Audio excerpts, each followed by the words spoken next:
I can't believe how much this microphone arm is in your face. Yeah. I don't know. This has never been a problem before. Why? Because I don't know how to... You can change it. Can I give you a suggestion? Yeah, do you want me to sit somewhere else? Look, yeah, why don't we just shift the chair like a couple feet this way? Oh. So sorry. It's okay.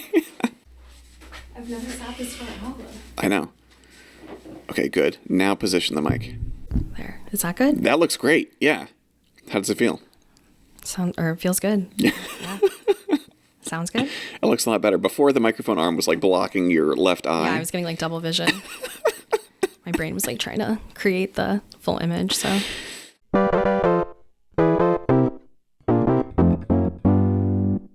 Hello, everybody. Welcome back to the Flowdown. This is a podcast featuring conversations with Three Rivers students, faculty, and staff. My name is Andrew Marvin. I teach English here at Three Rivers, and my guest today is my friend and yours, Kerrylee Pelkey. Kerrylee is an educational assistant, English tutor, creative, and caffeinated friend to cats everywhere. I think that's the best noun that anybody has provided on the intake form. Caffeinated? Caffeinated friend to cats everywhere? Caffeinated is not even a noun. Right. Yes, well, thank you for having me. You're welcome. I think caffeinated friend to cats everywhere is a noun phrase. Correct. I believe, Mr. Marvin, you would know. I didn't think that you would use all of those descriptors in that order, but those are all true. So, see, people are getting a look behind the curtain because that's how I determine how to describe people. Is that one of the first questions on the form is please provide 3 to 5 nouns that I can use to introduce you on the show. But I guess maybe you skipped that part of every episode. Yeah, I guess I did. How was your election night? Oh, I actually did not even check in. I spent the evening with a friend.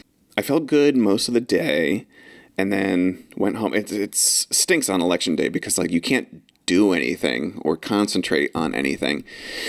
But nothing happens until 7 at the earliest when the first polls close. Yeah, you can't really enjoy life until it's over. Did you vote before? We did. Yeah, we voted on Saturday before. We walked over to our town hall because it's within walking distance, which is nice. And we got our stickers, but we saved our stickers to wear on election day. I feel like I didn't see any stickers in the hallway, which I was a little bit concerned about. Yeah. Yeah, I voted on election day. I got my sticker, immediately lost it. But there were not very many people at the polls in Manchester. Yeah. Lyme it's a small town. I think you could safely say that, rural town. And so I don't think there's ever any major traffic on election day, even if everybody voted that day. But yeah, we were able to do it beforehand. And an interesting dynamic also was that in previous elections, we had Twitter, and I had like a political list that I found via somebody else, which just had like lots of political commentators. And so that was just the place to be because there was just commentary coming in real time, talking about this and that. But now, since Twitter is no longer a shell, it is a shell of what it once was. I was like, what am I going to do? Am I going to turn on a television station? Am I going to cable? Yeah, use Mastodon or something. That? Mastodon is an unfederated Twitter-like thing, which is where most of the nerds went. That I follow anyway, post Twitter. But yeah, so what I ended up doing was I was in 2 sort of live chats, one from electoralvote.com, has a hyphen in the middle, which is a news website that I read daily. Highly recommend. Really good, like digestible, not clickbaity news site written by 2 academics. And so they, not the people that run the site, but one of their readers had set up a Discord for fans of the site to all sort of be in there together. And so I was in there. I wasn't participating, but I was just watching people respond in real time. And I was also in the Discord for one of the Twitch/YouTubers that I follow, which is another community that I lurk in. And so I was in there, and then I was also just like reading comments on political wire posts, and which would just like keep updating in real time, and people would be responding to this and that. So, but it was a very weird dynamic. Wow! So you were really immersing yourself in it. It wasn't stressing you out. No, it was very stressful. And yeah, as soon as polls started closing and things started rolling in, I was like, oh, this is not fun at all. Yeah. Just waiting for people to start interpreting like the 1% of votes reported and all that kind of stuff. Yeah. Have you tried out the Blue Sky app? I have an account. That was the other thing. I have an account on Blue Sky. What's the other one? Threads. Oh, yes. Did you try going on Threads during election night? I did, yes. I'm a big user of Threads. Are you? What do you like about it? Well, I got tricked by the ads on Instagram where it Yes. would have like a little preview of a thread that I may be interested in. So I just kept clicking on those, and now I'm all up in it. The thing about Threads on election night, which was terrible, is that it's an algorithmic timeline. So when I would look at Threads, I would see posts from 10 hours ago that were very hopeful, and I would see posts from 2 minutes ago that were like, oh no. And then I would see posts about topics not related to the election. It was just a total mess compared to the chronological. Yeah, for the election, you need something that's more like up to date and by the moment than Threads, where everyone is a victim, I feel like. But it's been interesting. Yeah. So I don't know. I don't really... I have Threads on my iPad, but I don't look at it with any regularity. And is Blue Sky a chronological timeline, or is it algorithmic too? I have no idea. I was hoping that you had been using it, but I've seen a lot of teachers and instructors post. Okay. They've migrated there. So, but I abandoned Twitter a long time ago. Yeah. I get a lot of my news from the news app. Oh, from Apple News? Have you found any sources of comfort since Election Day? Well, I stopped looking at the internet for a while. Wait, I guess it's only been a few days. This is a week after the morning after. Wow. Okay. That puts some things into perspective. I guess, I didn't go on the internet for 2 days. So, and I'm just going to ignore it until it's happening. And then I will continue to ignore it. I saw a lot of people say that they were going to operate as if the next 4 years was another pandemic. And they were going to keep their heads down, be quiet, stock up. I don't know. That's an interesting way to think of it, because that has been a source of comfort that I have found also, not specifically thinking about it as like another pandemic, but remembering back to the pandemic where all of a sudden we had this time, all this extra time to do things that we didn't have before, to do projects around the house or to develop new hobbies or start new hobbies or whatever it is. And I feel like there is kind of that now, in the sense of either shutting off the news and having that time back, but also choosing to take action for yourself in terms of pursuing a hobby or a project of some kind to take your mind off of the news. I have found that to be a little bit comforting. Right, but where do you find that mental space, if you're already bogged down with all these thoughts during the normal time? That's true. Unload them for your free time. The thoughts are up there, and it's hard to get them out of there. Do you write? No, not really. This is a good question because I've thought about... So I read Bird by Bird, finally, in full. The Anne Lamott? Yeah. Oh, wow. Because I've used Shitty First Drafts, the chapter from her book, in my writing classes for years. Yeah. But I've never read Bird by Bird in its entirety. I finally did over the summer. Such a joy, such a comfort to read her. It's mostly advice about writing fiction, which is not particularly applicable to me, but also, because it's subtitled, Some Instructions About Writing in Life. Do I have a copy over here? Right it's right there, yeah. Nice. And I just found her voice so comforting, to the point where I would like to read her other work, maybe even one of her novels at some point. Oh, interesting. Yeah, that was Bird by Bird, I think, was one of the first books I had to read for my intro college English class. So, really? Yeah. That's cool. But no, I don't write. That book motivated me. I'm always in the mood to do what I'm reading about, because I'm trying to read one nonfiction book at a time in addition to my fiction reads. So like when I was reading Buddhism Plain and Simple, I was like, maybe I'll go visit a Buddhist temple and see what that's about. And when I was reading Bird by Bird, I was like, oh, I should write just recreationally. Yeah, everybody should. Yeah. But the time is, and I have the keyboards for it, but the time is so limited, especially at this point in the semester. Do you write for fun? I have in the past, and I have recently, but in general, not as much as I would like. Mm-hmm. I find I put a lot of thought into writing with clarity and concision in my, things like student feedback, emails for work, things like that. Even text messages, like I try to I noticed that. Yeah. Thank you. For the most part, try to be articulate. So and I think that is a form of writing. But no, I don't really write like as a solitary practice like I read. Yeah, I have a lot of journals, but I need to get into the habit of consistently writing. I think that I might go back to doing some kind of creative writing group, getting topics and coming up with like short pieces, but I don't know. I've said before that my therapist says that taking action is one of the best things for anxiety and depression because it is distracting and also prevents us from stewing in our anguish. And it's kind of a outward motion, doing something, taking action, as opposed to just like retreating inward to our despair and grief. Yeah, no good will come from like isolating. Gotta use that energy and for something good, something positive.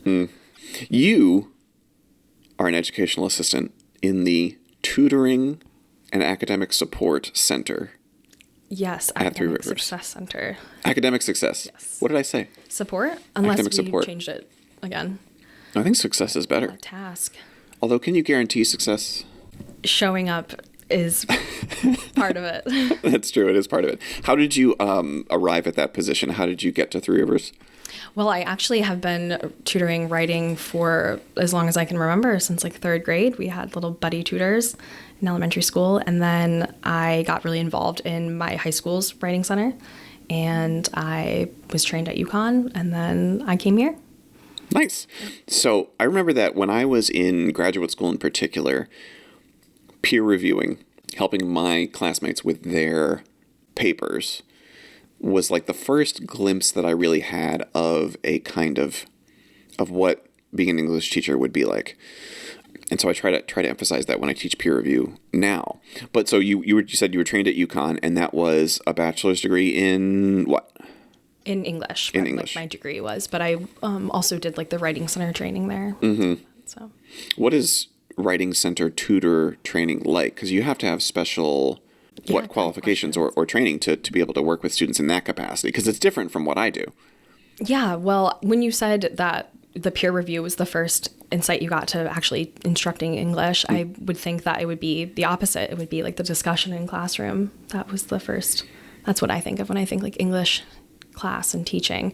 But for tutoring, well, we have a lot of conferences and people bring different resources, a lot of model tutoring, bringing new information. But a lot of stuff doesn't change in tutoring, pretty much the same. I guess, with AI, things will be changing, hopefully. But yeah, how's AI been working in the tutoring center there? Oh, it's been working. So we've seen a lot of plagiarism, a lot of ChatGPT papers, but we've also seen a lot of people using AI the correct way by, asking the right questions and hopefully finding information and research without stealing answers. But we will assist you in how to use them the correct way, I think. So yeah, what is it from the tutoring perspective? Because I've talked about this to the degree that I have to in my classes, and I've started to have a lesson where I hand out like 3 papers, 2 of which are real student papers and 1 of which is AI generated, and have the students look over each one, and we talk about the pros and cons of each one, and they're very easily can pinpoint which one is wholly AI generated. What is it from your guys' perspective in the tutoring center? What are sort of the red flags that you see that maybe you can, which I'm always a little bit reluctant to do, because if we teach students what to fix to disguise their AI generated papers, I feel like that could be bad. But what are the red flags that you notice in student papers that suggest, this seems a little bit artificial? Probably when I ask people what a word means. The other day I asked what systemic meant. It was in the paper 10 times, no answer. Couldn't give an answer to me. So a lot of questions about words people just don't know. I do appreciate that people are reading new words, hopefully, or seeing them at least. But different vocabulary, repetitiveness. Repetitiveness, yeah. I feel like there's just some kind of like ChatGPT has its own voice in like a weird way. I feel like because, again, the sentences are grammatically correct, but they somehow, and I've started saying this too, that I've been reading and evaluating student writing for 12 years now, And I've read writing from really talented student writers and writing from really just starting to develop student writers and pretty much everything in between. And I can tell you that wholly AI-generated writing does not sound like any student writing along that entire spectrum. It just has like an inhuman quality to it where it's like the rhythm of the sentences is repetitive and certain phrases it's like long sentence, short sentence. This is my sentence and here's my sentence again, and don't forget this is the sentence. Right. That's how I feel. Yeah, and a lot of like independent clause followed by dependent clause sort of stuff, just really repetitive sentence structure, and also just terms that it thinks a brilliant literature paper would use, like what are if I see like 3 particular words within one paragraph, I'm like, red flag. It's like complexity, poignancy, and vivid imagery or something. Yeah, and those are like all the words that I would probably suggest. So it's been me, not the computer. So that has been annoying where I've seen like the AI is almost exactly what I would have written off the cuff. Wow. Yeah. How does that make you feel? That they stole my language from me. Yeah. I don't know. I think probably because I've just been doing it for so long, I'm like automated coming up with the sentences. And so I'm just pulling from a set of words and putting them together, which is what the computer's doing. So. Right.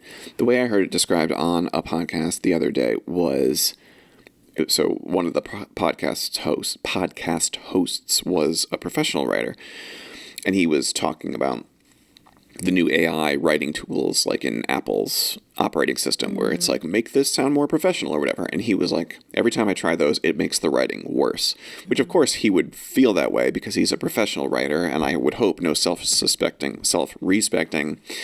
professional writer would ask a robot to do the writing for you. So for him, if his writing is up here, the AI is going to flatten the writing voice and just make it even more middle of the road because it picks the most likely next word, next sentence, next paragraph, next idea, etc. Right. Is my understanding. And so if you're a professional writer who has a really developed sense of voice, the AI is just going to flatten that voice and make it more generic, more middle of the road. But for example, a lot of our students who are just developing their writing voices or struggling with grammatical stuff, stylistic stuff, that kind of thing, it is going to pull it up a little bit to that midline, that baseline of genericness. And I think that's what motivates a lot of students to use it, is that, well, even if it sounds generic, it's going to be quote unquote more correct than anything I could come up with. Yeah, I've been happy to see people actually struggling, like writing the papers on their own and hitting roadblocks and then navigating them instead of just jumping to the AI, because the papers are easy to read at the end of the day, but yeah, they're not true reflections of like what people are reading. And I think that's also why people are not wanting to do the work, because they don't want to do any reading.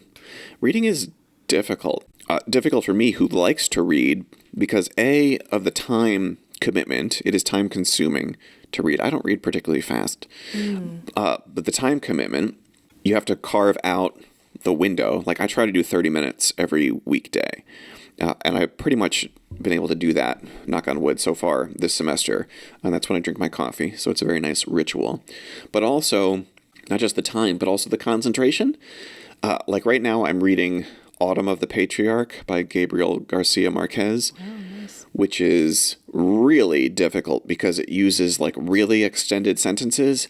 And it is, when you're reading and you flip to a page and it's wall-to-wall text, like no paragraph indents, no paragraph breaks. It's just like there could not be more words on this page. And you're like, oh, this is going to be a doozy. Every page in Autumn of the Patriarch is like that because of the extended sentences, and there are no paragraph breaks or indents, and there's only like 4 or 5 chapter breaks in the whole thing. So that book has been really taxing on my attention because it's so easy for your eyes to keep moving, but your thoughts to go to, especially this week, your thoughts to go to other things. And do you count the time that you're reading on the computer or your phone as reading time, or? I use the app Streaks for keeping track of a handful of habits. It's pretty much just my... Oh, yeah, I remember. Yeah, it's my meditation, which is just I sit and breathe for 5 minutes in the morning, 30 minutes of reading, and then don't bite your nails, which I have also not done once this year. Knock on wood. Almost there. So yeah, I use that app to keep track of those three things. So when I hit the button, it will start counting down 30 minutes. So that's how I keep track of it. Wow, I could never keep track of the time I'm reading. Do you have a reading practice, like a ritual, or do you always do it at night before bed or whatever? I like to read in the morning to wake up. I read on my phone in the morning, but I like to read books and other hard copy materials in the evening, get my eyes away from the screen. Yes. So. I've been more into the hard copy books lately. I usually am reading a hard copy in the morning, and then I read on the Kindle at night. Of the same book? No, different books. Okay. So I feel like I've covered everything on the podcast already. So if I'm repeating myself, sorry, listeners, but thanks for paying attention. I try to save the morning book for more difficult, challenging, quote unquote, serious literature. So trying to read more of the classics that I rebelliously rejected when I was assigned to read them in high school and college. Any favorites so far? The biggest accomplishment, and Abby's been reading a lot of these with me. We try to read things at the same time when our schedules align. The biggest accomplishments that we have had so far, literarily speaking, I think, are Crime and Punishment and The Brothers Karamazov. Interesting. Yeah, we read both of those. Heavy. Yes, really heavy Russian literature. But I can't believe that I was assigned Crime and Punishment in high school. That seems outrageous. Right. To make a high school student read that. Well, you're not reading it. I mean, maybe it was an abridged edition. Could have been. Long. Yes, long. And how long did that take? Both of those books take you? And you read I don't. Do you both read at the same pace? Abby reads exclusively in bed at night, and I think she reads faster than I do, and I think she is not as good of a sleeper as I am, so she will read for longer, I think. But I think I'm more consistent because I do the half hour every morning. I could tell you how long it took because I use a different app to keep track of things that I consume. But I don't know off the top of my head. I know I started reading The Brothers Karamazov when I had COVID. Oh, okay. So took your time. What are you reading now? Oh, right now I just finished that book about owls. Finally finished it. That took me months. Is that fiction? It was nonfiction. Nonfiction, okay. I'm looking it up. This is the notes. This is something I should have come prepared with. It was What an Owl Knows. What an Owl Knows. God, I looked at the cover for so long. I carried this book around with me. I read it outside. I feel like maybe you told me about this because that sounds familiar. Yeah, I remember it by Jennifer Ackerman. She also wrote The Genius of Birds and The Bird Way. I want to read The Bird Way next. But it is all about owls. And it was really good. Abby loves owls, so you're giving me Christmas list ideas. Thank you for that. Yeah, it's on sale right now. On the Kindle? Yes. Okay. Amazon. But yeah, I love that book. To wrap up the tutoring topic, when students come to you, what is one thing that you wish they knew that would make their tutoring session more effective? So I asked a few people this question, what they thought about what they need from the students when they're coming in for tutoring. And I think probably people need to come in with appropriate expectations. Yeah. What does that mean? I would say people should come prepared with their material, and they should also understand that there are only so many things and there are only so many tutors available that we can help folks with if they are not consistently coming to tutoring. I think that many times people come in too late into the semester. They haven't maybe consistently been doing their homework. Maybe they missed major writing assignments, and they come in and they want one appointment, 1.5 hour session to go over all of the work that they've missed. They want to know how they can pass the class, and they leave unhappy. And I think that has been a big, not a tragedy, but a big sad that I've seen a lot of people come in so unprepared and then be so wounded when it doesn't work out for them. So that's what I would say. So the expectation of trying to do too much in a single session. Yeah, or also expecting the tutor to do the work for them. A lot of people say, I just don't know what to say. And I think they don't realize that that one question is going to take the entire 30 minutes. You know, how to start your assignment. We can't give you the first paragraph. Like, that is up to you. So, and I think students are really disappointed when it ends up taking, 7 hours for one paper. Yeah. When a student says something like that, like, I just don't know what to say, how do you help them? Ask a million questions. But I think it would be better if folks came with drafts. If you're coming to the Writing Center, make sure you look at the assignment, make sure you have notes, don't go in blind. But yeah. I feel like I told you this, but I want to put it on record because one of my students came in late the other day, one of my literature students, and I think we were talking about, we were having a reflective discussion because we had just finished our poetry unit. And so they had just handed in their final drafts of their poetry analysis papers. And my student came in late, and she was like, I'm late because I was at the tutoring center. And I can't believe how helpful it was. And I wish I had gone there weeks ago. And it really helped her like sort everything out and feel a lot more confident. And she's a strong writer, but she just needed the sounding board to help, I think, talk things out and to help get clarity about what she was trying to say. So I was very, very pleased at her unpaid endorsement of the Writing Center. So you guys should feel good about the work you're doing. Yeah, thank you. I remember when you told me that, and I was pleasantly surprised. I think tutoring is most successful when you show up consistently, look at your syllabus, schedule the sessions to go along with your assignments. And yeah, I'd like to see more people. I love when people just come to brainstorm. So that is not to say that you always have to have an assignment or a draft, but. Right. Yeah, I think that's a great point because people think of tutoring and I think they think, oh, I'm dumb and I need extra help. But it really can be, and I would imagine it would be extra rewarding or refreshing for you guys to have a student who is really sort of self-aware of the challenges that they're having and who does just want to kind of talk things out. And so I try to tell my students, even if you feel good about what you're doing, like, don't hesitate to go there and just bounce ideas off of people, because getting another perspective will make you aware of things that you weren't aware of before, which can only strengthen your writing. It doesn't mean that you need to act on the advice that you receive, but more awareness is really what this whole building is about. Yeah, so true. I've been giving a lot of people like samples and templates recently, and then I noticed that they were handing those in as their assignment. So, wow. Big fail on that part. But in general, I think tutoring is the best way to, like you said, if you're coming with questions and you're already meeting those expectations of an assignment and you want to go the extra mile, yeah, tutoring is great for that. But yeah, we work with people all levels. Great. All the time, every day. I don't know if I've been in the tutoring center more than once. That's embarrassing. That probably is the case for everybody else, so.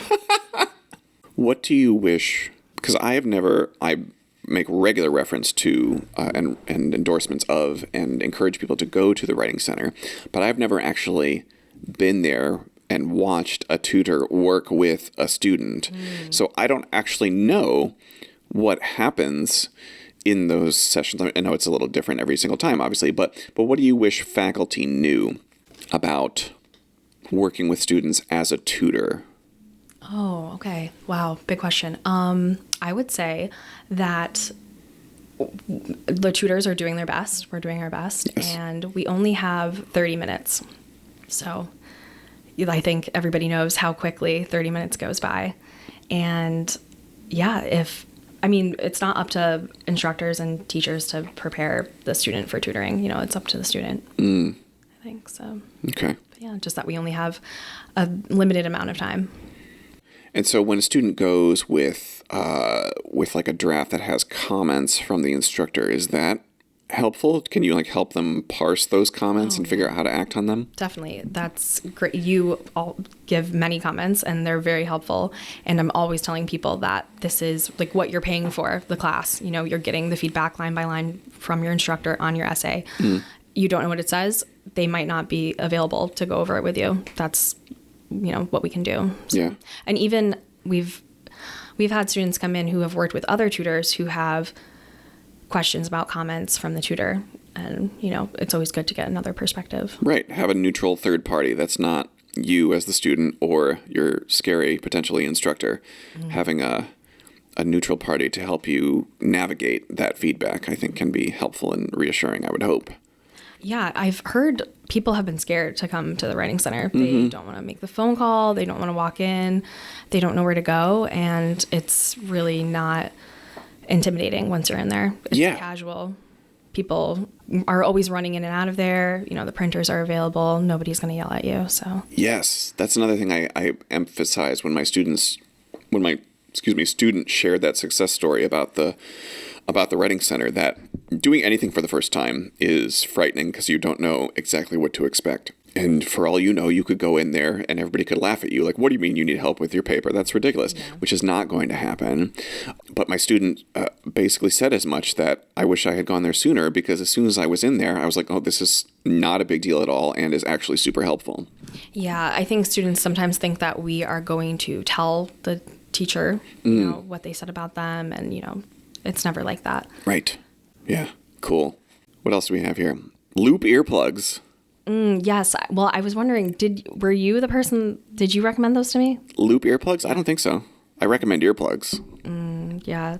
I guess I've seen a couple students with them. They're the earplugs that have the hole in the middle to filter out sounds. Okay. Because I found that I leave my AirPods in a lot to filter out the noise of the chatter in the hallway. Yes. I'm thinking about investing in those. Do you have AirPods Pro? I do not. I have the first. First gen? Yeah. The new ones that are not, they have, like AirPods third generation has noise canceling, even though it doesn't have like the rubber tips. Some people don't like the rubber tips in their ears. I don't even know what that means. The AirPods Pro have like rubber tips that go into your ear to make a seal for the noise canceling. For the noise canceling. But now they have ones that don't. They just sit in your ear without the rubber tips, and they can still do the noise canceling thing. Yeah, I don't like the noise canceling. I always want to be aware. I use noise canceling constantly if I'm doing the dishes or mowing the lawn or grinding coffee beans. Turn it on real quick and turn it back off. Protect your ears. That's good. The loop earplugs are just hearing protection. They're not like headphones. Yes, I believe they were some kind of sensory deprivation tool. Oh, so that's interesting. And you see students wearing these? A few, yeah. Okay. And I've remarked, what is that? And they've told me, and I'm just interested. So, but I think they're like over $100. Oh, really? Good hearing protection is something that I care a lot about, as back when I had a band career, which you attended some of those events. Thank you very much. But I got custom molded musicians earplugs probably like 10 years ago at this point. Have your ears changed? Do they still fit? That's a good question. I still wear them, but I think you are supposed to have them remolded like every 10 years because the shape of your ear canal changes. But it's great because it doesn't, like if you just stuck foam, and I think the loop earplugs might be the same way in terms of attenuating the sound. If you just put like foam earplugs and stuff them into your ears, like everything just kind of gets muffled and dampened, which if you're at a concert is kind of a bummer.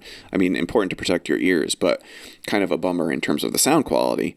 But the musicians' earplugs have like filters in them that just lower the whole spectrum, like, I don't know, 25 decibels or something like that. So everything just feels turned down without feeling muffled, which is totally worth the investment. Yeah, I think that's a similar idea as these earplugs, and they have different levels of noise canceling. So, yeah, the ones that I have came with different filters. Like one of them attenuates 50 decibels, and one attenuates 10 decibels and 25 or whatever. But yeah, it's really great because even whenever I go to a concert, I try to listen to like the first song without the earplugs, just to sort of feel it out. And even in the beginning, it's like, oh, this isn't that loud. But by the end of the song, I'm like, no, it's definitely way too loud. And I got to put my plugs in. Yeah. I mean, I always like put them in and pull them out because I want to enjoy it. But then I hate being deaf the next day or having, not good. And you can't get your hearing back. Yeah. Finite supply of hearing. Tiny hairs are destroyed. Right. I was at the movie, the Studio Ghibli film, Kiki's Delivery Service, that I saw in the theater. Yes. I thought it was a little too loud, and I love that movie. But when the birds were squawking, Those are scary crows in that movie. We also went to see Kiki's Delivery Service in the theater. It was our second time seeing it because we have all of them on Blu-ray, but we've only watched them once. Okay. But we went to see Kiki in the theater, and first of all, perfect movie. Second of all, the previews during the Studio Ghibli Fest events, I feel like have been super loud at our Regal Waterford, like painfully loud. Like we have gone through those previews hoping that, I hope the movie isn't this loud because this is uncomfortable. But the movie is not loud. It's just the previews. Yeah. Oh, the part that they show before yes. the making. Yeah, those were nice. Yeah, when they show previews of all the other Studio Ghibli movies that you're not about to watch. Yeah, I love Kiki. That's my favorite. Is that your favorite Ghibli? Yeah. What do you like about it? I mean, I've been watching it since I was a little kid, so. But I love the story.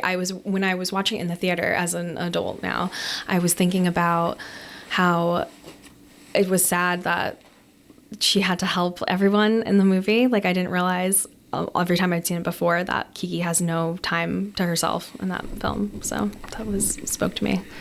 She does have her own space, though. That's one of the great moments is when she slow motion walks up to her bedroom and then face plants onto the mattress. Yes, yes.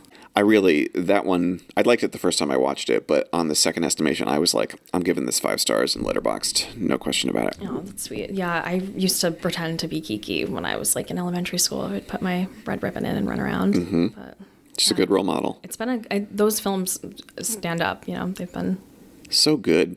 We saw almost every one that we could. So, you really liked The Boy and the Heron, right? I did really like The Boy and the Heron. Yeah, I thought that was great. And I loved it. I think that because there's the super weird Miyazaki movies and there are the slightly less weird Miyazaki movies. And I think having seen all of them at least once, I was prepared for how weird it could be. I think if I saw that as my first Miyazaki movie, I would have been super disoriented. Interesting. Yeah, I was thinking how that people don't really like that one, or the general public. I've seen like comments online. Boy and the Heron? Yeah, it's not as popular because of what you're saying. And I was intrigued when you said that you really liked it because I thought it was a little weird, but well, it's definitely one of the weird ones. It's definitely not as weird as the other. What's the Princess Mononoke? That one. See, I feel spooky. Yeah, but I haven't seen that as an adult, so. Oh, really? Yeah, I can't see that. We saw that one in the theater. We didn't see Castle in the Sky, and we didn't see Nausicaa, which I really regret because I'm pretty sure Nausicaa is one of my favorites, but I've only seen it once. But I feel like Mononoke is one of the more traditionally plotted sort of Miyazaki. I mean, there's a lot of Japanese plot, spirituality and spirits and that kind of thing. But in terms of what happens, in terms of an action-oriented plot, I feel like it's more traditional than even Kiki, where nothing. Who's the bad guy in Kiki? There isn't really a bad guy. Society. Yeah, or the wind. Right. The wind is the bad guy. Dirigibles. Yeah. But no, I was floored at how good Kiki was. So heartwarming. But I think of myself as Hartman voiced the cat in that. Did you know that? Yes, I did. Because we've been seeing the dubs in the theater as opposed to the subtitled versions because big screen, you want to be able to concentrate on the visuals. Mm-hmm. Are you a subs or dubs person? Both. Both. Yeah. So I saw them in the theater dubbed, but when I'm at home, I watch them subbed. Okay. We haven't watched any subtitled versions yet because the first time through, we just wanted to be able to pay attention to the visuals, and now seeing some of them re-released in the theater, also wanted to concentrate on the visuals. But when we watch them for a third time, we're definitely going to do the subtitled versions. Wow, third time. Yeah. Classics. I think of myself as a Spirited Away, Ponyo, and Nausicaa guy. Oh, interesting. Is that interesting? I guess I don't. I haven't seen Ponyo in a long time. Do you ever take notes when you watch movies? No. So my cousin Philip, he went with me when we saw Kiki because it was my birthday, and he brought a notebook, and he took notes throughout the film. And I regret that I did not ask him what he was taking notes about, but I thought that was something different. I totally respect that. If I was going to do a podcast or teach a segment of a movie, I would definitely take notes, but just for fun, not so much. Yeah. Poetry. Yes. Which you didn't include on your intake form. Oh, true. But explicitly said that you could talk about it all day. I could, yeah. Or writing in general. Writing in general. The world is a text, right? I think, do I have that on my shelf? I may. Do you write poetry ever? No. Do you like to read it? I do like to read it. I teach our poetry class when it comes around and gets enough people to sign up for it. I love to tutor for that class. Really? What is it about poetry that speaks to you? Poetry. Mm-hmm. I think that it's the most natural form of writing. Wow. I think that if you have something to say, like poetic prose, I think is the easiest way to get it out.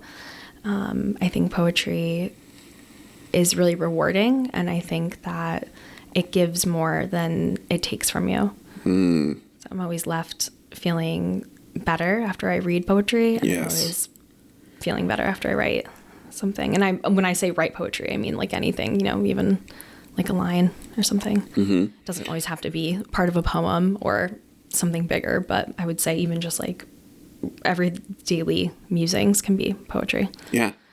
How do you, like when you tutor for a poetry class or when students in English 1020 are doing their poetry papers, how do you help them find a way in terms of what poetry is trying to do, maybe? Make them read it out loud. Yeah.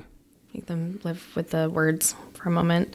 But I don't know. Poetry is really hard to learn and write about in an academic way. Mm-hmm.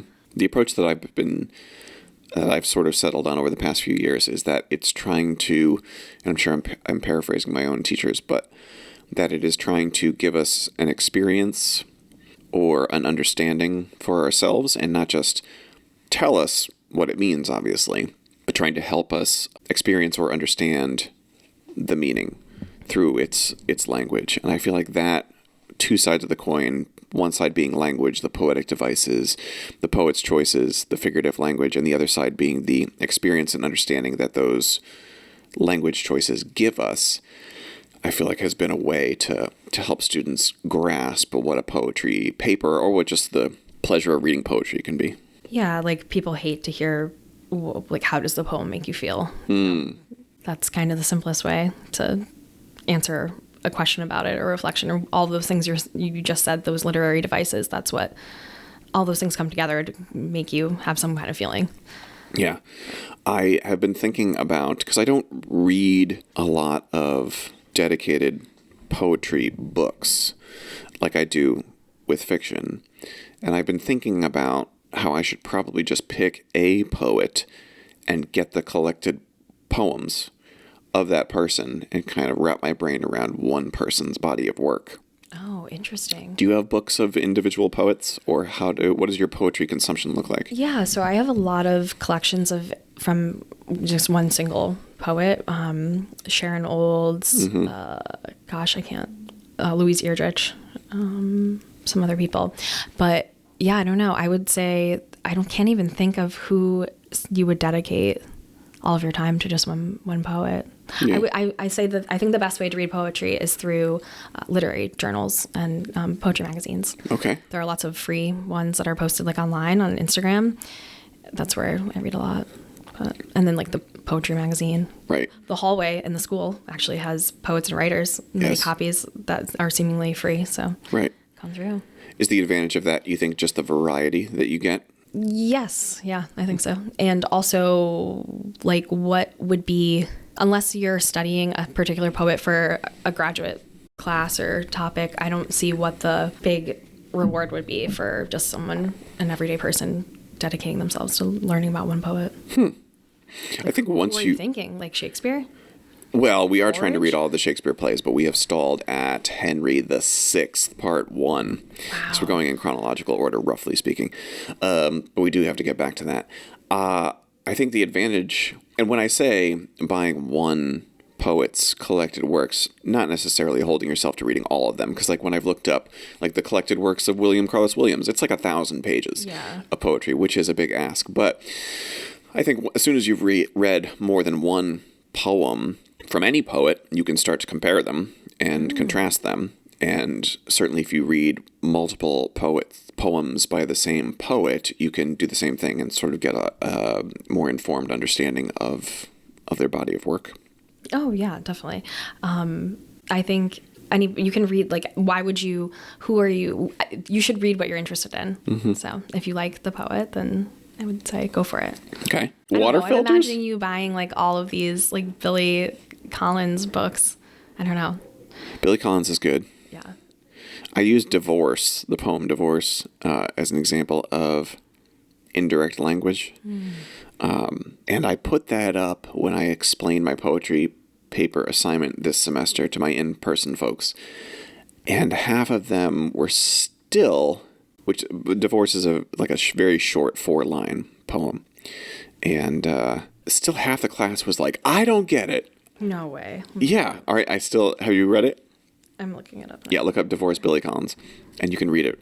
Yeah, people, a lot of, not just students here, but, in general, people don't like poetry.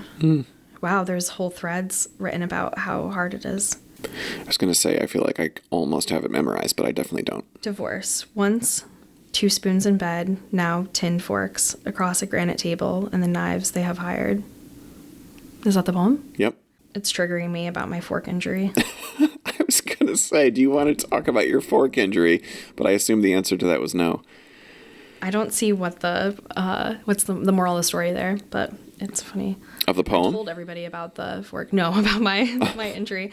Do I understand this poem? Yeah, I think that this is a good example. I'm surprised what are people struggling with? I mean, they should come to the tutoring center then. Yeah, I don't know. It was because I feel like it's such a concise example of figurative language, of saying things indirectly, of getting you to see familiar topics in unfamiliar ways. And so, yeah, I was very surprised at how the students were like, see, this pisses me off because what's so special about that? Yeah, I'm glad I don't teach poetry in a class. I mean, it was humorous. Right. It was humorous frustration, but I think it's trying to get, because certainly the poet could have said, I mean, no poet would do this, but the poet could have said, divorce is tough, right? But you can understand that intellectually, but it doesn't help you feel anything about divorce. It doesn't help you experience anything about divorce for yourself. It doesn't help you arrive at your own understanding about divorce. And so by comparing divorce to flatware, it forces you to look at divorce in a new way and understand it from just a slightly different, deeper perspective than just the direct but very superficial statement that divorce is tough. Yeah, once there were more, now there's none. I think, have you seen when people say that Thursday feels like autumn? No, but I like that. That's like a random post from the internet. But okay. I think that is like what poetry is. Like, yeah, Thursday does feel like autumn. Why write about it? I don't know. That's like a good example of like found poetry that people don't realize. That's what that is. Yeah. Huh, I hadn't heard that Thursday feels like autumn, but I like that. It does feel poetic to me. Or like 4 p.m. feels like December. Mm-hmm. You haven't seen any of those things that people post, like this feels like that? I try not to look at things that people post. You're not online, not chronically online. Not chronically online, yeah. You said you could talk about water filters all day? Yeah, I could. What does that mean? So in the past year or so, I guess I'm not following my own advice because I'm drinking out of plastic, but I've got super into water filtration and why all of the contaminants in our water. I've been using, I don't use it because I won't pay for it, but there's the Oasis app. It's a young guy. He has been compiling data from water companies and requesting their information. And he uses that and puts it into his app. And so you can look up, if this Kirkland water, what's in it. Really? Mm-hmm. That sounds cool. Yeah. I use the BioBot website to keep track of COVID levels in wastewater. Okay. But do you have a filtration system at home? Do you have, because we have well water, because we're out in the woods. Yeah. Do you have that tested? We do test it, yeah, I forget how often we're supposed to do it, I think probably annually, if not every 2 years. Do you look at that report? Yeah. Okay. Yeah. No. Yeah, we make sure that the results are good. Yeah. No, I mean, do you really get into it? Do you look up all that stuff or no? Yeah, to a certain degree. I mean, we try not to overanalyze it and be like, wow, what does it mean that there's 1 micron of such and such in our water? Does that mean that we're going to die? But we do try to be aware of it. And I think that's all that you can do. Yeah, the reports are massive. I mean, they test a million different things. So, but I have the new and improved Pure filter on my sink. And then I'm excited about the Life Straw glass pitcher filter that I have. Ooh. So I don't know if you remember when Life Straws were really popular. Not really. We're buying them for like camping. It's a straw that you can put into any body of water, and it makes it somewhat cleaner to consume. Cool. But that company has like water filters for the counter and fridge. So we have a well filter because we have well water, and I use the filtered water from the fridge dispenser, especially for coffee. Do you still use the water here? Yeah, I use the bottle filler. Oh, I thought they were all out of commission. I'll have to get back. Well, the water fountains have been out of commission since COVID. But the bottle fillers, I use this one at the intersection by the library. And I like to see the plastic bottles saved number go up every time I fill it. Yeah, that's a good feeling. The visual representation of your do-gooding. You're not usually a plastic bottle person, are you? No, I'm not. I haven't actually been drinking out of plastic bottles since 2010. I remember in college, like a case of bottled water was like gold. Like that was a thing that we just bought like regularly. Hoarded. Yeah, and hoarded. But I feel like you had we had both espoused the Clean Canteen family of products lifestyle for a long time. Didn't you have like a bright yellow one? Yes. For a long time. Someone gave it to me as a gift, and I used it until I think it just got gross. Really? It was no longer clean, or maybe it was scratched. But before that, I had an Nalgene, those bottles. You were an Nalgene person. Yeah, free from the school. But I guess that was plastic. Nice. But yeah, I don't know. Or what's the... Not Yeti. What's the other one that everybody's using? Stanley? Could be. I don't know. But yeah, I try to stay away from plastic. Yeah. In the water. Yeah, once I got a reusable, because I had a kidney stone in 2014. And since then, I have drank 108 ounces of water every day, virtually without fail. And no kidney stones, knock on wood.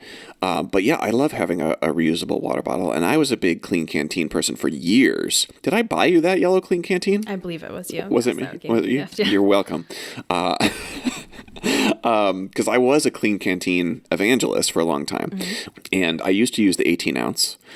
And then during the pandemic, I moved up to the 27 ounce, which was the big tall one.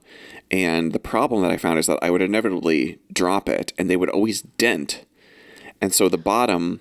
Yeah, that's what happened to mine. The bottom got dented. It no longer stood up. I just freaking chucked that thing across the room. Yeah, super wobbly. And so I was like, I can't deal with these wobbly Clean Canteens anymore. And so did I ask ChatGPT? Or maybe I probably just Googled it. But I... Do you have the ChatGPT app? I have the app. Yeah, the free app. And you ask it questions? Sometimes I do, yeah. Been trying to do it more because my understanding is that having digested pretty much the entire internet, it can kind of synthesize things for me. Whereas, especially if I'm not looking for something specific, like if I want to know what's the best such and such, I mean, you Google for that kind of thing, and I feel like the web has just become a pile of trash advertisements and SEO clickbait articles, listicles and such. So I feel like ChatGPT is particularly good at, based on my digestion of the entire internet, here's what's a consensus might be that you could consider. I eventually Googled what's like the most indestructible water bottle, and that led me to the Yeti lifestyle, which I love. I will have to consider. Yeah. I guess they're glass. Huh? I love glass. Do you? Yeah, I had one of the glass bottles that had the silicone clothing on it, but it broke. I lost it, so maybe one of those. I don't know. Something after a while, I get creeped out about drinking out of metal. I do clean it diligently. Does it taste like the metal ever? No. Nice. No. I left. So what I got was an 18-ounce Yeti Rambler, which came with what they call the chug cap, which is like a really nice, speaking of the Flowdown, really nice water flow. It's like this diameter. And so really easy to chug water from that thing. But I was like, that you have to unscrew it every time. Okay. So I also ordered the flip cap, which is the straw version, which is what I have over here. And I ultimately settled on the straw version because it's a lot easier than having to screw and unscrew the cap. Yeah, I would pour all over, I feel like. With the chug version, not the straw version. Cap. Yeah. Why do they call it the chug cap? Because you can chug from it. Sounds nasty. But I left so I got the 18-ounce Yeti, and I left it at my mom's a couple of weeks ago when we went over there for dinner, and I immediately ordered another one because I was like, I'm not going to see my mom again until Thanksgiving. Wow. So I ordered this one. Do you always go home for holidays? Yes, my parents got divorced when I was in high school, and so there's usually multiple, and Abby's parents are still together, but they're retired, and they are usually traveling, and her brother and sister-in-law and her brother-in-law and sister are in New Hampshire, so we usually try to find a neutral fourth location. So we're going to Newport to meet them the week before Thanksgiving. We'll go to my aunt's on Thanksgiving itself, and my dad is always the most flexible and carefree, so we'll catch up with them whenever the time allows in the near future. A friend of mine, she's not going home for the first time for the holidays. Wow. And her family is struggling to accept that. And I think that's interesting because my family does not get together every holiday. Mm-hmm. But so she's not going home by choice. Yes. Sometimes you just need some space. Right? Sure. That's reasonable, especially after an election year. Exactly. My cousin lives in Portland, Maine, and she's not coming home this year, which is sad. Not for Thanksgiving anyway, maybe for Christmas. How your migraines been? Mine were tough in October. Yeah? Scorpio season? Huh? Scorpio season? I don't know what astrological sign it was, but I told you the worst migraine I had in like years was in October. I guess there was a supermoon, but yeah, usually my prescription and stuff is pretty good, but yeah, I was nauseated and like could not kick it even with my prescription and everything. Yeah, I've heard a lot of people have post-COVID migraines. Post-COVID migraines, like as a... Developing them. No kidding. After COVID, but yeah, mine have been better actually. That's good. So. Do you have any, what do you do? Do you have a protocol? Do you have a prescription for them or something? Because that's such a terrible disease that I love bonding with people over. Yeah, I think that's actually one of the first things we talked about. Probably. But no, I don't do like the Botox or anything like that. But no, me neither. I have triptans if I really need them. But I do the emergency room protocol, which is like Tylenol, a Coca-Cola, and Benadryl. Wow. That's what they'll give you. So I do that, and that usually works. No kidding. Caffeine from the soda. I do diet because I recently got into diet soda. But okay. And the antihistamine. Wow. I've never heard of that combination. I know about the caffeine, and I know about obviously the Tylenol. I'm always reluctant to ingest caffeine because what I want to do is I want to fall asleep as soon as possible. Right. You notoriously never had coffee until, well, I guess it's been... Yeah, I think I was 22 when I started drinking coffee, maybe. It was after graduate school. Definitely after college. When we had class together, you didn't drink coffee, I remember. Wow. Yeah. So that was when I was working here. So yeah, that was definitely post-graduate school. Yeah, now it's one of the great joys of my life. Yeah. Love coffee. Yes. Yeah, I think I have too much, and that probably contributes to headaches in general, but they say that's how you get rid of a migraine. Mm-hmm. See, I'm scared about that because... constriction. It depends on what's causing your headache in the first place, though. Yeah. I have a prescription triptan, which usually makes me functional in 2 hours. It's interesting that you can take those medications and be awake after. And like a lot of people are down for the day. Yeah, they don't really make me drowsy. I was recently, last time I saw my neurologist, she also suggested that I take, I don't even remember what it's called, but it was originally prescribed to me as a anti-nausea medication. No. But I would never have to take it because the elatriptan usually was so effective that I would never reach a point of nausea with my migraines. But this most recent visit, they were like, take that every time also, because not only is it anti-nausea, it's also anti-migraine. So do not take this podcast as medical advice. Please see your medical professional. But yeah, so I'm always scared about taking extra caffeine because I want to fall asleep, and I'm scared of the prospect of not being able to fall asleep when I have a migraine.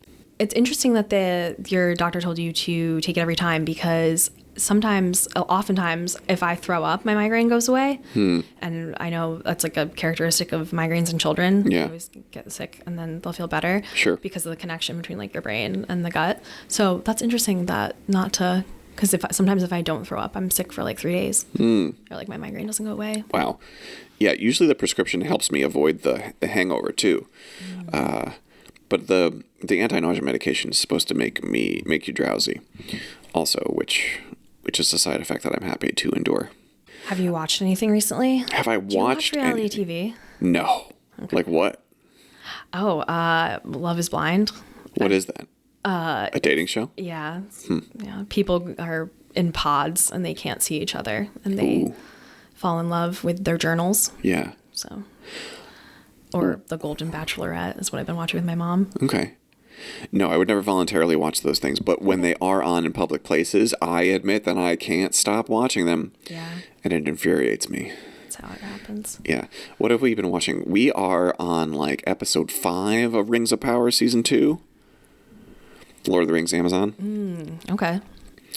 But our TV consumption has been very reduced because our main evening activity has been that I've been reading Moby Dick aloud to us. Mr. Marvin at home. Moby Dick's real good. Yeah. I read it on my own, and then Abby was like, I'm never going to read it. And I was like, let me read it aloud, because I love that she's letting you read the book aloud. She was like, because she wants to read the classics also. Right. But Harold Bloom, the late literary critic, whom I have an English teacher crush on, said that it's not a novel, it's an epic prose poem. And so I was like, it benefits from being read aloud. And so we're on like chapter 85 out of 130 or something like that. Nice. The whole time. Wow. Yeah. I always wondered if I recorded myself reading books aloud, if that could be, like, that would help people. Short chapters, the Moby Dick for the most part. I have the Norton Critical Edition. Nice. Naturally. So no, not a lot of TV consumption. But I have been, one of my 2024 project was to watch one movie a week that I'd never seen before. Your project 2024? Yeah, my project 2024. So we've been doing that, and that's been good. We're almost done with that project. Because I feel like I hadn't seen, my movie consumption was really poor. And so I've watched whatever week it is. I don't know, probably 40 something. Oh God, yeah. What was your favorite so far? That's a good question. The ones that come to mind are Tar with Cate Blanchett. She plays a classical music conductor.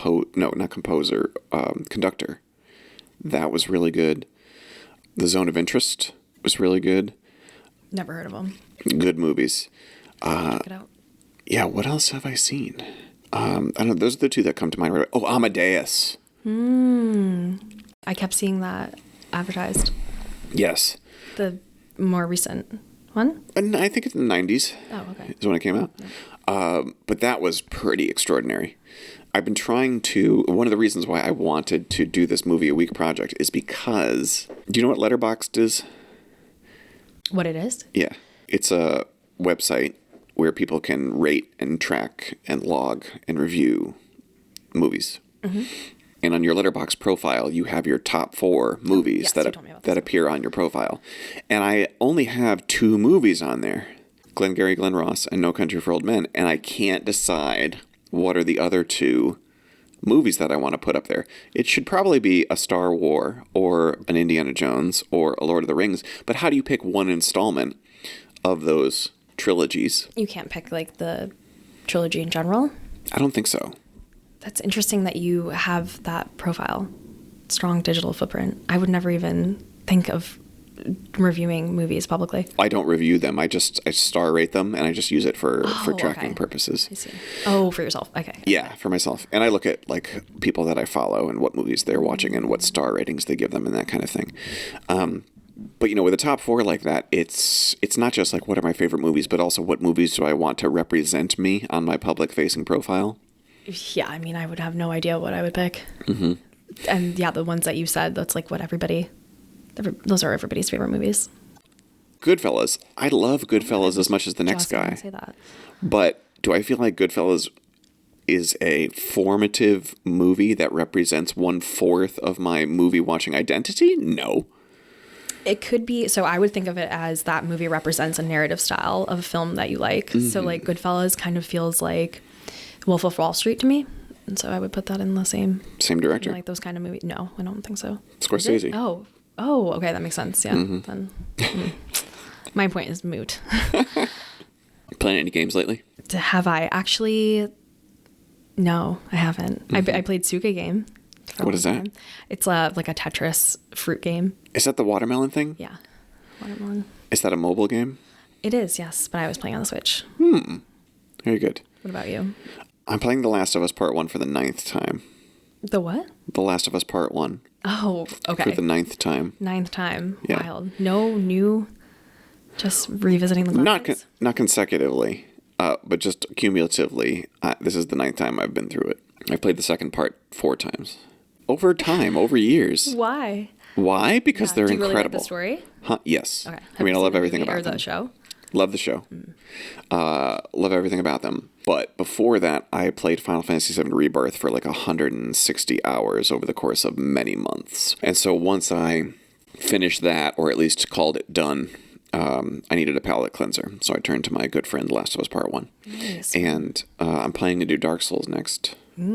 Difficult. We should play together, but apart. Not good.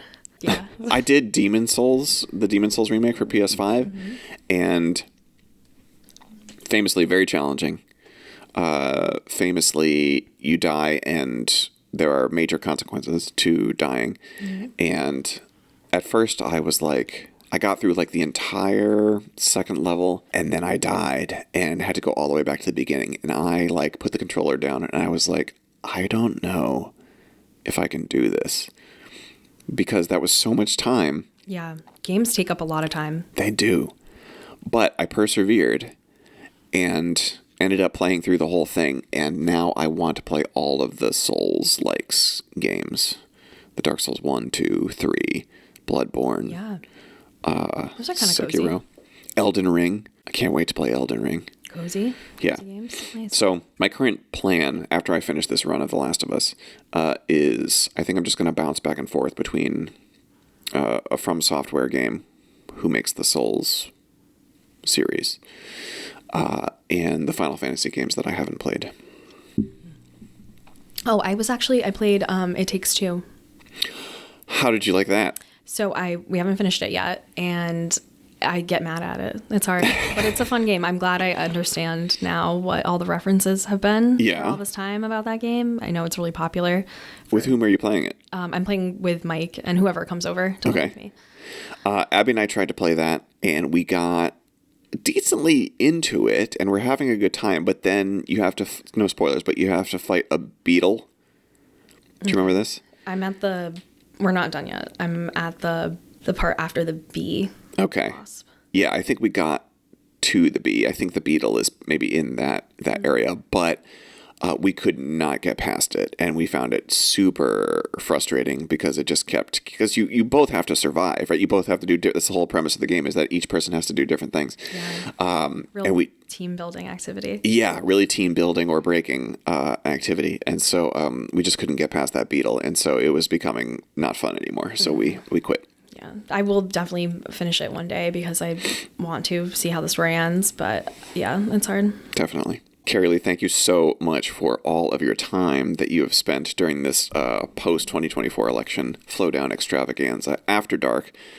We typically end the show with recommendations for the listeners, things that you think they should check out. Anything that you would like to recommend before we go? Yes, I am going to recommend the Netflix show Dark.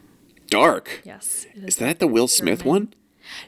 Absolutely not. It is a German television show about the existential time traveling and family. Existential time traveling and family. What do you like about that show? I love it. I love the story. Another common theme of today, but it's, if you look it up, it's one of the best shows. I think people always say that it's good from beginning to end. Is it, has it concluded? Yes, it's over. How many seasons? 3. 3 seasons. Hour-long episodes? More than that. It's pretty long, but it's worth it. It takes place in a small German town, and there's a cave and lots of interesting twists. How many episodes per season? Oh, it's like a 10 per season, yeah? 10, I think. Okay. Well, my friend, thank you very much for being here. I really appreciate your time and getting to hang out in this questionable and unforeseen time that we're all going through. Yeah, thank you so much for having me. And thank you, everybody, very much for listening. If you enjoyed the show, please do tell somebody else to listen to it. That helps us out a lot. The Flowdown will be on winter break until February 2025. So until then, thank you. Thank you.